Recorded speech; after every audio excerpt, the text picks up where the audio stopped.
Welcome to the LockSportsCast, your weekly source for LockSport news. This is episode 83, recorded January 1st, 2021. Happy New Year. I'm your host, Charles Current. In today's episode, TOOOL fell victim to credit card fraud. The 2022 Lockpickers United Charity Raffle is now open, as well as the Locky Awards nominations are now open. Bowley Lock launches the ROTASERA.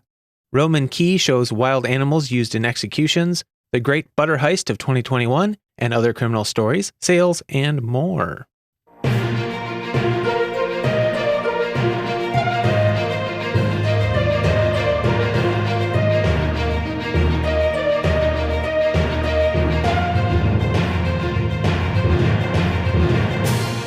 You can subscribe to the audio version of the show on most podcast apps and at the locksportscast.com. If you don't already have one, you can find a Podcasting 2.0 compatible app at newpodcastapps.com. You can subscribe to the video version on YouTube or Odyssey. Links to stories discussed will be in the show notes. Some apps limit the length of show notes and the amount of links I can put in, but you can always find the full show notes with all of the links at the locksportscast.com. Just go to the locksportscast.com/ and the episode number, and you'll be able to find all of the show notes right there. And as I said in the intro, the Locky Awards nominations are now open. You can go to lockyawards.net or lockyawards.com. Either one will get you there. Click on the nominations on the menu items, and you should be able to enter your nominations. You will have to register and log in order to do that. I'm not using those registrations for anything other than the very specific purpose of controlling nominations and voting. Right now, it's the only way I can think of to limit access to one nomination per person. So that's really the only reason it's there. Moving on to stuff in mainstream news here, we have an article called The Pros and Cons of Smart Door Locks in Security Forwards by Desiree Macy. The start of the article reads, "Smart technology for security is rapidly growing into a popular option for many. However, before you decide to go for any smart technology, you need to carefully weigh the pros against the cons. That goes for security systems too, such as smart door locks." We consulted with the top security experts who explained the advantages and disadvantages of smart door locks and listed all the most important ones here to help you decide. So I'll just quickly run through what the pros and cons they listed are. They say, Pro 1, peace of mind. You can keep track of who comes in and out. Pro number 2, going keyless. Smart locks allow you to lock or unlock your door with ease by syncing up an app on your smartphone. Pro 3, easy access. The smart lock can be programmed to open automatically at specific times of day or under certain circumstances, such as when the office is unoccupied. Pro number 4, can assign different permissions. It can assign different permissions for each smartphone used to gain entry into the building. And pro number 5, they say, is no risk of losing the key. They say you no longer have to worry about losing your key or carrying keys in your pocket. And I say that's bad advice, but we'll get to that. Con number 1, potential for hacking. They may be vulnerable to hacker efforts to bypass the enter code that unlocks the door. In that section, they also say, but you should get logging or an audit trail to be able to figure that out after it happens. But not necessarily. There have been instances with wireless security systems where the bypass also bypasses the entire audit trail and logging system. So, con number 2, cybersecurity. They say one major disadvantage of installing smart door locks is the reliance on network and Wi-Fi. And that's my point of you probably should have a key as a backup. If the Wi-Fi goes down, if the network goes down, or the power goes out, you may be locked out of your building without access if you don't have the backup key. They say con 3 is risk of losing access if your smartphone is lost, which, yeah, that's of course a possibility, just like losing your key. If you lose your access device, you're out. Con 4, could be complicated implementing the system in offices. Con 5, losing access if smartphone runs out of battery or gets damaged, which is similar to Con 3, which is losing the smartphone.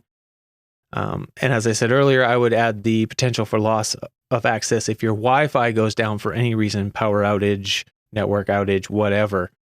I would suggest that if you have one of these systems, you either have a known location for a backup key or you just carry a backup key on you.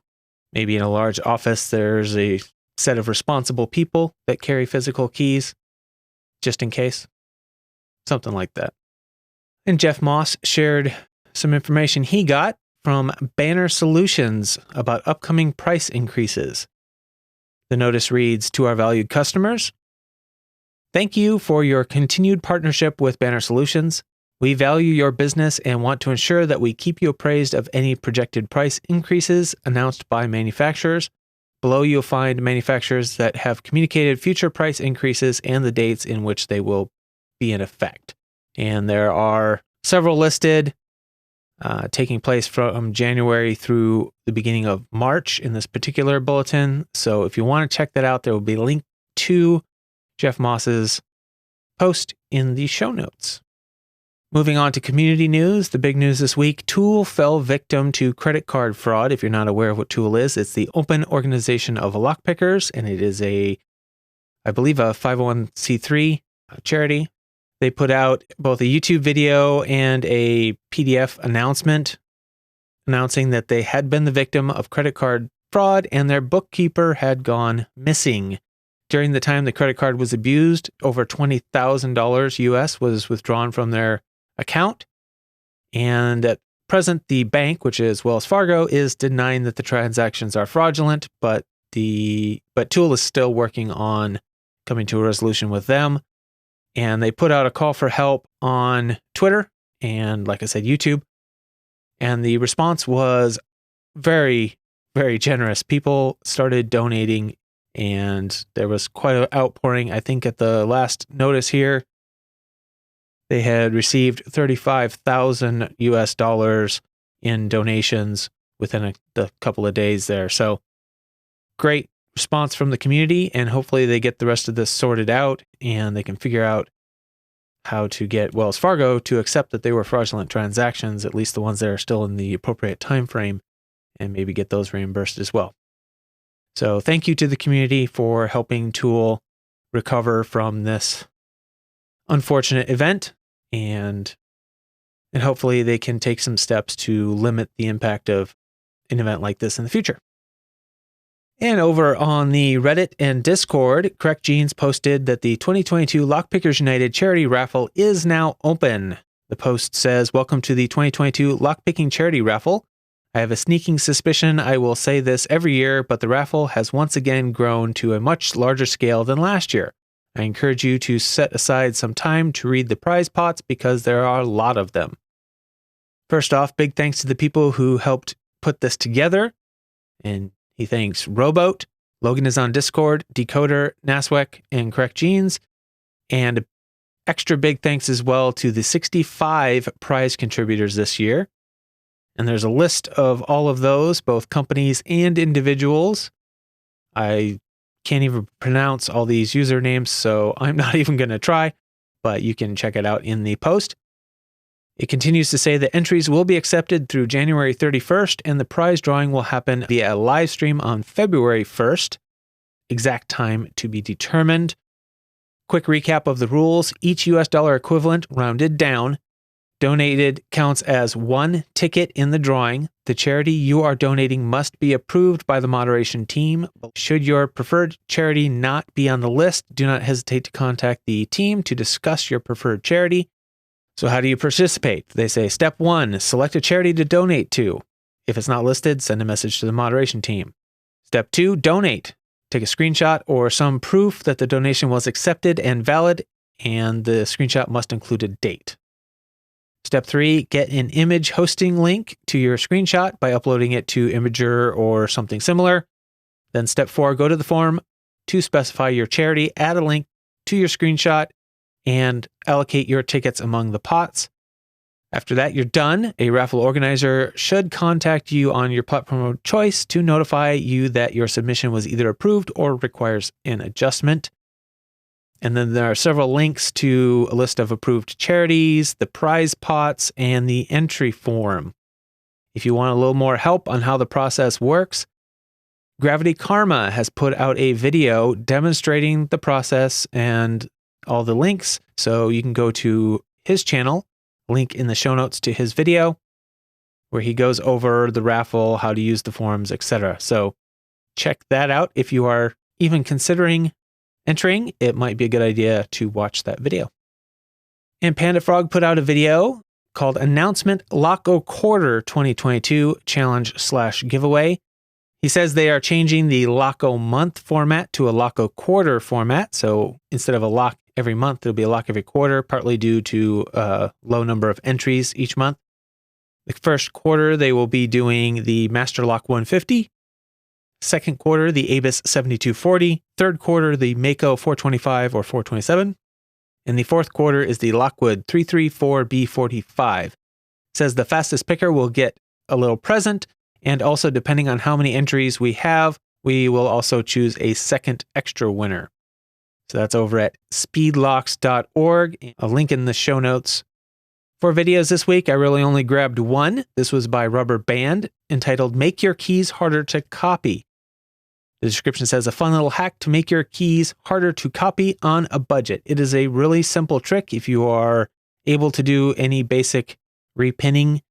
If you have the ability to modify a pin even the slightest, this is a good trick to make your key so that it will not be able to be effectively duplicated at any hardware store or just by anybody who doesn't know what's going on, because you're effectively making one of the cuts to where it can't be duplicated on a standard blank.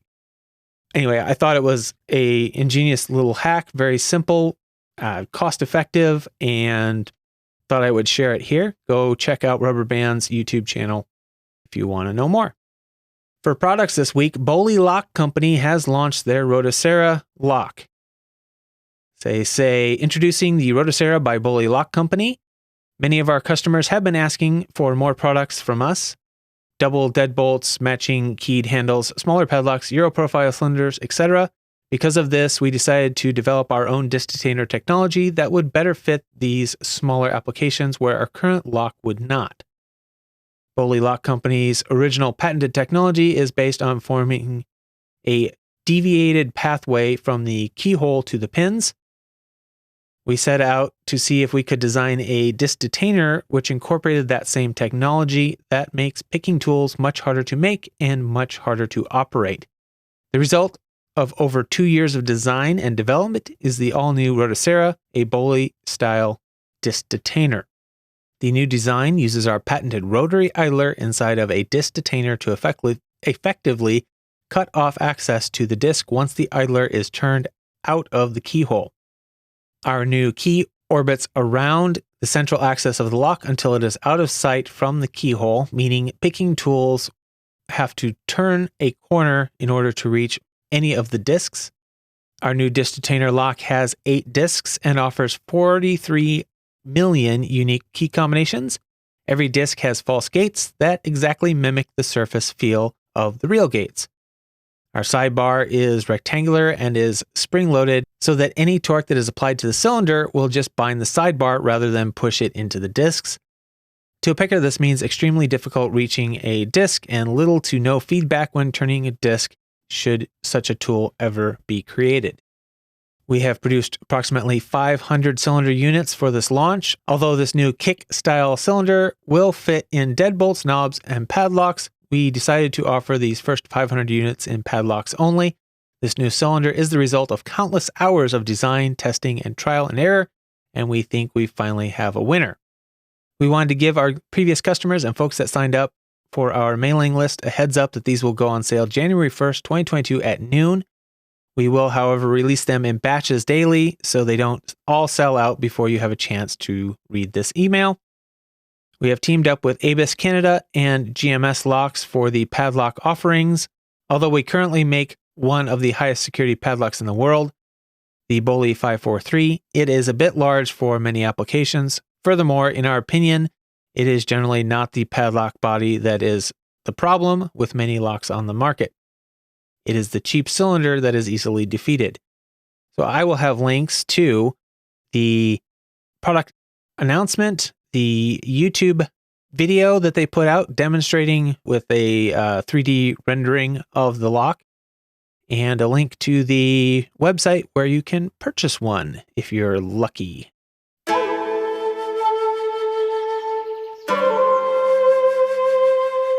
Moving on to Lockpickers United belts this week, we have a new brown belt on the Reddit. Oh My Joe has earned brown, so congratulations to you.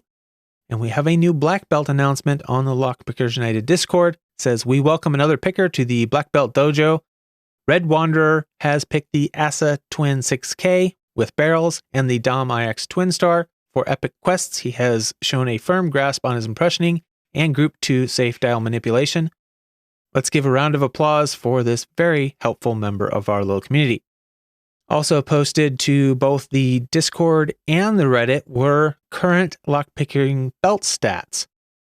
So if we start with the Discord, we don't normally see the stats over there, but on the Discord they did post stats this week, and we don't have an overall total account, and I don't feel like adding all these up.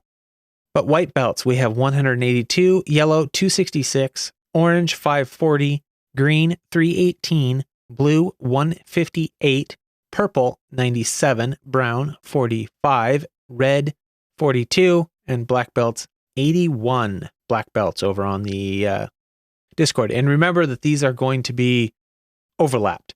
So a lot of people that are in the Discord are also in the Reddit. Moving on to the Reddit numbers, we have a total of 5,337 people participating in the belt system over on Reddit. And of those, 913 are white, 1,459 are yellow, 1,847 are orange, 638 are green, 212 are blue, 101 are purple, 47 are brown, 39 are red, and the same 81 are black belts.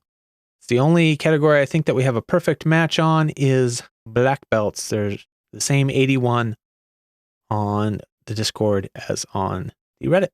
So congratulations to everyone and keep up the good work. It's a fun system. If you want to know more about the system, there are links in the show notes to both the official rules page as well as some videos that explain how the system works. Over at speedlocks.org, we have a few new records. We have a first record for the Multi-Lock Interactive with standard driver pins by HV Logic in 1 minute 49.243 seconds. We have new records for the TSA 007 by Space Nut in 0.533 seconds, and the Vachette Axi-Home by Snow in 1 minute 36.69 seconds.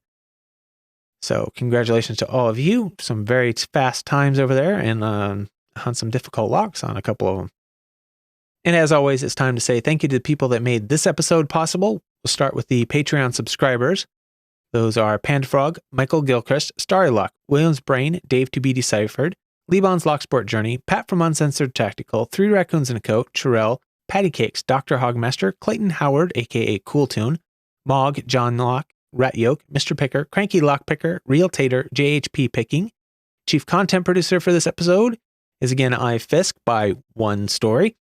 Other content producers for this episode are Beanie A to Z, Chirel, Correct Jeans, Donate to the Raffle, Gilly Gaines, HV Logic, Jeff Moss, Joshua Gonzalez, Michael Gilchrist, Nathan Lutz, Panda Frog, Paracentric, Pocket Woman, Rubber Band, and Tony Verelli. Thank you to all of you for your support and all the information that you provided to make this episode possible. And just remember that this show is only possible because of that information and support shown by the community. So if you value this podcast, please help support it by sending in your news, links, events, giveaway information, anything you have that's Locksport related that you think the community would like to know or would benefit from knowing. Everybody has their own little groups online or in person that they attend, and information can get locked up in those groups and not shared elsewhere. But if you share it here, I will make sure that everybody, at least that listens to this podcast, gets the news. Other things you can do, you can share the podcast with your lockpicking friends. You can leave a review on your favorite podcast platform or a comment and thumbs up on YouTube or Odyssey. You can subscribe to the podcast or the YouTube or Odyssey channels. You can also donate on PayPal or Patreon if you wish. Patrons do get a private RSS feed for the audio version of the podcast that will get them access to the episodes a little bit early, about a day when I finish editing it. You can find all the different ways to contact me and send in information or anything else by going to the locksportscast.com/support. If you support the show with a donation or information that I use in the show, I will give you credit in the show and in the show notes. If you want to send in feedback, you can go to locksportscast.com/contact. That feedback can either be confidential or I can share it on the show. It's your choice. If you want it to be confidential, please explicitly state that you want it to be confidential just so I don't make a mistake and share it on the show. You're welcome to submit a note, video, or audio recording. Just remember to keep it reasonable length, polite, work and family safe, no politics, no drama if you do want it shared. For our lock story this week, we have an article from King's College London called Thrown to the Lions, New Evidence from Roman Britain Executions Revealed. This was actually from the 8th of August. And I'm not going to go through the entire article. It's pretty long, but I'm just going to highlight the important bits here. And if you want to know more, there'll be lots of links in the show notes to several different resources here. So they say archaeologists have identified an elaborate key as evidence that wild animals were used as agents of execution in Roman Britain during public arena spectacles. King's research has helped uncover new evidence showing the portrayal of an execution of captives in an arena by throwing them to the lions. The evidence follows the discovery of an elaborately decorated Roman bronze key handle. The handle, discovered by archaeologists, portrays a barbarian grappling with a lion together with 4 naked youths cowering in terror. The key handle was discovered buried below the floor of a late Roman townhouse excavated in 2016. After conservation, this unique object was studied at King's and the findings are now published in the journal Britannia.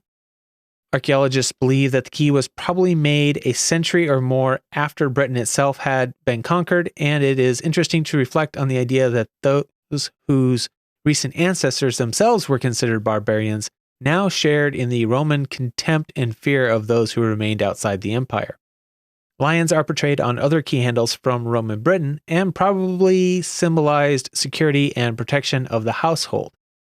The sense of security extended beyond the life of the key as a functional object, as the detached handle clearly continued to be valued. It was placed upright in the makeup of a new floor laid long after the heyday of the opulent house it once secured, in the hope that it would still offer protection. And in that same Twitter thread where this was shared, IFIS shared a link to a Google Books page and said, "It does seem to have been a Roman thing. Text describes the working portion as an iron shaft, which is not oft found intact." And what he's referring to is a book on Google Books called A Passion for Antiquities, Ancient Art from the Collection of Barbara and Lawrence Fleischmann by the J. Paul Getty Museum in association with the Cleveland Museum of Art. It is Object 159 in the book. It is called a rotary key with horse head handle, circa the 2nd century AD. It's a bronze handle with an iron shaft and bit, length 15.6 centimeters, height 5.5 centimeters, depth 2.7 centimeters, and some information I pulled from that book. Again, not all of it. You can follow the link in the show notes if you want to know more, but it says the key has an 8-slotted bit. It probably opened a lever lock, which, according to W.H. Manning, was the most advanced form used in the Roman period and is in principle basically the same as the modern lever lock. Looks like a heavily warded lever lock from the way the key is set up. It says this key may be the only complete example of its specific type. The iron shafts on other examples have been heavily corroded or missing. The Fleischmann key is remarkable in every aspect. The high-quality modeling of the horse head, the intricacy of the key bit, and the excellent preservation of the details. This type of key was manufactured by enclosing the end of the pre-forged iron shaft in a wax model of the proposed bronzed handle, encasing the wax in a clay matrix, and then casting the bronze into the mold and thus around the end of the iron shaft, forming an excellent bond between the two metals. Anyway, it's a very cool look at some old locks, a lot of information between the two articles. The first one focuses more on the executions that the handle depicts, but the second, the Google Books link, provides some good information about the Roman keys. Moving on to lockpicking criminals, I've got 3 stories here, all from the Christmas period. This first one is actually 100 years ago Christmas. It's from the Spokesman Review by Jim Kirschner. 100 years ago in Spokane, Santa delivers a gift for police, a cereal safecracker. According to the article, William Short was arrested on Christmas Day on suspicion of being the criminal responsible for an unprecedented safecracking spree in Spokane. Police said he had cracked 27 safes in Spokane during the previous 5 weeks, but his luck ran out when he decided to work on Christmas. A detective spotted him at work at the B.G. Ewig warehouse, leisurely knocking the knob from a safe. Police surrounded the building. When they entered, Short went into hiding. Police searched for an hour before they found him lying prone on a beam high above the second floor. Short told police that he did it because he had to eat, but admitted he shouldn't have worked Christmas. Back at headquarters, he told them the whole story. He said he got the idea from a movie. He was at the Unique Theater and saw a man knocking a knob off a safe and decided to try it. He acquired a small sledgehammer, an axe, 2 bolts, and soon became an expert. He seemed unconcerned by his arrest, yawning repeatedly and at one point asking for a cigarette. He later led officers to a shack where he had been batching and turned over much of the plunder he had taken. He told officers that he was 16 and a native of Spokane. Police believed he was actually older and booked him as a 21-year-old adult. The detective who caught him had been frustrated for weeks by the spat of safe burglaries. He told reporters that William Short was, quote, the best thing that Santa Claus put in my stocking. The next article here is recent, out of Chicago, reported by CBS 2 Chicago. Multiple mailboxes broken into in North Lake, according to police. And this goes along with the story out of, I think it was Philadelphia, that I reported last week about thieves getting keys either by force or by buying them off of mail carriers. This is out of North Lake, Illinois. So the article says, police in North Lake said Monday that 3 mailboxes in the western suburb were broken into in recent days. The mailboxes are located at the U.S. Post Office, U.S. Bank, and City Hall parking lot in North Lake. A city-owned white mailbox used to drop off residential water bills and other payments was also broken into. The exact time of the break-ins is not known, but it appears they occurred after 4:30 p.m. on Christmas Day, according to police. Anyone who deposited mail into any of the mailboxes after 4:30 p.m. Christmas Day is asked to contact North Lake Police and make a report. In recent months, multiple suburbs have been hit with thefts targeting blue mailboxes. In the most recent incident, Park Ridge Police said the officer was conducting a premise check of the post office around 12:30 a.m. Monday, November 8th, and spotted 3 collection boxes outside the building had been pried open and the mail inside stolen. All 3 collection boxes recently had been replaced, according to police. Earlier in the fall, CBS 2 uncovered a pattern of mail theft and check fraud at the Park Ridge Post Office. Court records say a Dalton man somehow got a hold of a postal key and used it to steal from a blue mailbox outside the Park Ridge Post Office. He was arrested in September, but police say they are still investigating. But even that arrest was not enough to stop the crimes. And back in September, they reported not just on the thefts, but the rusty condition of the mailboxes in Park Ridge that left letters exposed to the elements and whatever else. The Postal Service replaced the boxes after that report. CBS 2 later discovered mail thefts happened in 3 other suburbs besides Park Ridge, from the south to the north, all over the course of a few days in early November. Someone forced open blue boxes not just in Park Ridge, but in Palos Park, Mount Prospect, and Prospect Heights, all over the course of about 8 days in early November. And in Lincolnwood, 18 people had checks altered after mailing them in the past year. Definitely pay attention to the pickup times when you're dropping mail off at a public mailbox, at least here in the United States. Make sure you do it sometime in the day before the pickup time is scheduled while there's still lots of people around. And that way, hopefully, your mail will be picked up before the thieves decide to break in. And now onto the great butter heist of 2021. This one sent in by HV Logic. 4 Canadians spent Christmas stealing 2 trucks with $158,000 worth of butter in them. This was reported by Car Scoops by Sebastian Bell. Evidently, 4 thieves in Trenton, Ontario decided to spend Christmas Day stealing a total of approximately 40,000 kilograms of butter from a facility there. That's a little over 88,000 pounds for those of us in the US.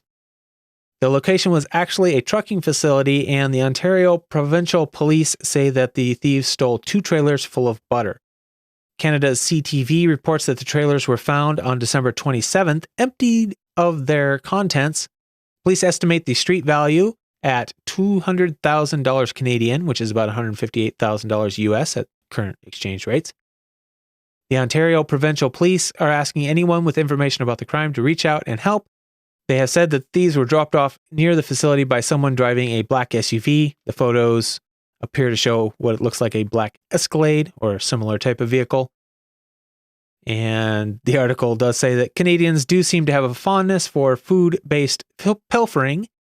Between 2011 and 2012, thieves stole roughly 3,000 tons of maple syrup in Quebec. And the article is actually much better written than I read. A lot of punniness going on in this article. It's a really good read.